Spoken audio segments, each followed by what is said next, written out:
Universal News TV, votre chaîne d'information la plus crédible. Il y a 60 ans, s'achevait la guerre d'Algérie, qui mit fin à 132 ans de présence française dans ce pays, du Maghreb. Le conflit, débuté en 1954, dura 8 ans, il opposa l'armée française aux nationalistes algériens, principalement réunis sous la bannière du FLN, le Front de Libération Nationale. Le 5 février 1962, l'Algérie devient un pays indépendant, après 8 années de combat d'une rare intensité. Mais 60 ans d'indépendance de l'Algérie, quel bilan peut-on en faire? Suivons maintenant l'analyse de Patient Parfendom, qui est sur le plateau de DBS, la télévision panafricaine.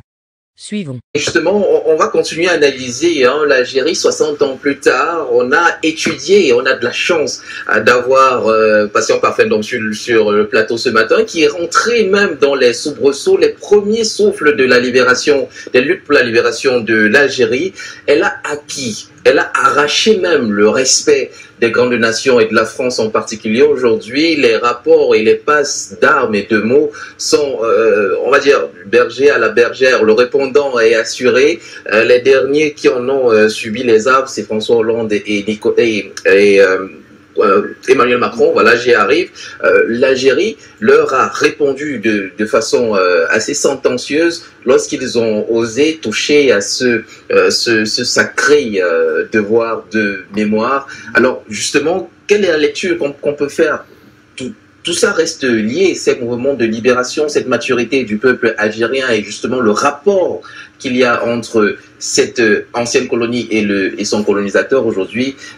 Tout ça, ça relève toujours de cette lutte-là. Oui, mais il faut aussi noter la vigilance des autorités algériennes quand il s'agit de cette question douloureuse. La vigilance. Ils sont restés sur la ligne de front. Et leurs exigences sont nettes. Et chaque fois que la France essaie de faire, d'avoir une attitude de roublardise, l'Algérie de leur faire payer cash. Et la dernière en date, c'est cette question-là, quand M. Hollande a taxé les Algériens, des gens qui font dans une espèce d'inflation mémorielle. C'est-à-dire qu'ils exagèrent, n'est-ce pas, ce moment-là. Et il a dit, il n'y avait pas que les torts de l'autre côté, il y avait aussi des torts de l'autre côté. Ça vous venez envahir quelqu'un et vous dites que lui aussi il a des torts qu'il doit partager avec vous. C'est ceux qui se plaignent de l'otage qui s'est libéré. Voilà. L'Algérie les a frappés là. Il a interdit le survol de son ciel par les avions français. Et ça profite à qui? Au Mali. Vous voyez, c'est-à-dire que quand les pays sont en lutte, la lutte n'est pas finie. La lutte n'est pas encore finie pour nous les Africains. La lutte continue. Mais nous devons avoir des autorités, des exécutifs qui n'ont pas perdu la mémoire et qui se considèrent toujours comme étant en lutte. À partir de ce moment-là, je peux vous dire, même quand on a l'impression qu'on ne va pas vite, mais nous sommes sur la bonne axe. L'Algérie a été aussi un pays qui a bénéficié des soutiens. On a parlé des soutiens immédiats, comme un pays comme le Cameroun. Par rapport à son parti de nationaliste n'avait pas pu avoir. Mais l'Algérie aussi, son indépendance rentre dans le cadre de la création d'un vaste mouvement populaire de tiers-monde, n'est-ce pas, avec la conférence de Badoum. Bon, donc il y a donc une sympathie des pays du tiers-monde envers ce pays-là qui se bat pour son indépendance. Des pays qu'on dit du tiers-monde. Oui. Excusez-moi, appelons ainsi. N'est-ce pas, pour que notre spectateur comprenne très bien. Donc, ils ont bénéficié de beaucoup d'apports, n'est-ce pas, de l'ensemble de ces pays-là. Je peux vous dire qu'il y a même des Camerounais qui ont été dans le ministère de l'économie à des postes très élevés. Comme vous ne pouvez pas venir le faire au Cameroun, ils ont été en Algérie. Et c'est eux qui étaient dans le ministère qui faisaient la planification économique de l'Algérie. C'est tout vous dire, hein. C'est très puissant. Donc, je crois que c'est M. Franquin qui a parlé la fois dernière que le jour où il verra par exemple un Béninois ministre de l'économie, les Algériens ont poussé le bouchon presque à ce niveau.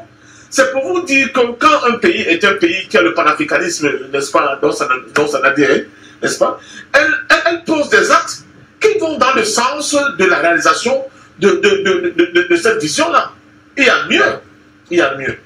L'Algérie ne s'est pas limitée, non, je dis l'avantage de l'Algérie par rapport aux pays comme les nôtres, parce que comme eux, ils sont souverains, ils peuvent prendre des décisions de manière autonome sans demander à qui que ce soit. Allez voir les universités algériennes aujourd'hui, vous allez tomber à la ramasse.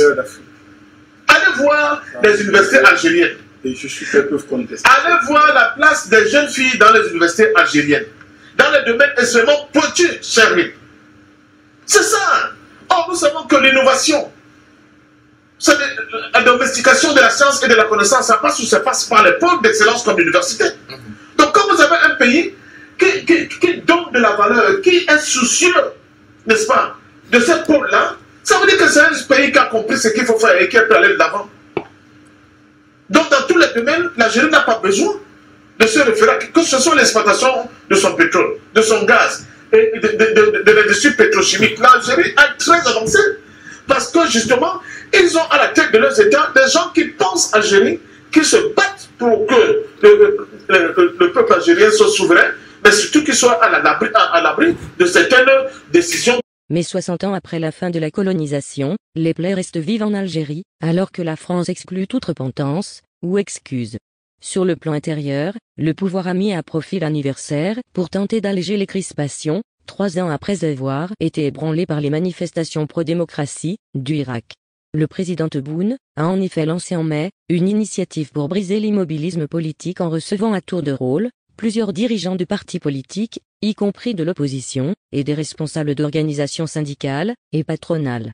Ici, Christine Muriel, pour Universal News TV. Merci de suivre Universal News TV sur YouTube. Nous vous rassurons que les informations que nous diffusons au quotidien sont suffisamment crédibles. Alors, n'hésitez pas à liker la vidéo si elle vous plaît, et si vous êtes nouveau sur la chaîne. N'oubliez pas de vous abonner et d'activer la cloche de notification pour ne pas rater nos prochaines vidéos.